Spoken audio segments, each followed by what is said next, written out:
ચાલો મળીએ ઉત્તર ગુજરાતના એક એવા ખેડૂતને જે કહેવાય કે સતત છેલ્લા 5 વર્ષથી શાકભાજીની ખેતીમાં અલગ અલગ નવીનતમ પ્રયોગ કરી ટેકનોલોજી આધારિત હોય, મલ્ચિંગ હોય, ગ્રો કવર હોય, તમામ પ્રકારની અલગ અલગ ટેકનિકથી નવીનતમ ખેતી કરતા જ હોય છે. અને સરેરાશ પાછળ જોઈએ તો એમને આપણા ઘણા વિડીયો પણ બનાવ્યા છે.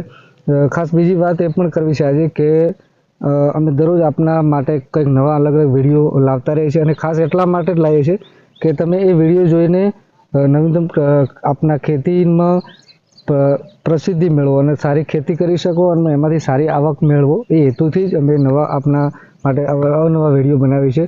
અને ખાસ વાત કરી છે અહીંના આજના ખેડૂત છે આપણા, એ કહેવાય કે છેલ્લા સતત 5 વર્ષથી નવીનતમ ટેકનોલોજીથી ખેતી કરે છે અને સારી આવક મેળવે છે. અને ખાસ એવી જ આજે એક નવી ખેતી છે જે કહેવાય કે કાળેગાની ખેતી છે, જે શાકભાજી માટે બહુ મોટા પ્રમાણનો ઉપયોગ છે અને વપરાશ છે. અને સામે આવક કેટલી છે તો આપણે નથી જાણતા, પણ જાણીશું કે કેવી રીતે ખેતી થાય છે, એનું કેવું માર્કેટ છે, કેવા ભાવ છે અને અહીંના ખેડૂતે કેટલી વીઘા કે એકરમાં ખેતી કરી છે અને ખાસ કરીને બજારમાં એની કેવા અત્યારે ભાવ મળે છે.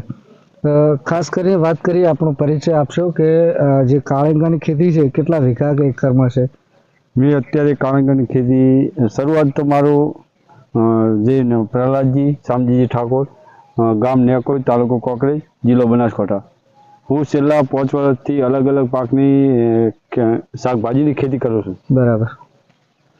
કે કાળેગા જે અત્યારે ઊભા છે એ કેટલા વીઘામાં છે એકરમાં વાત કરીએ તો? મારે અત્યારે કાળેંગાની 5 વીઘાની ખેતી છે.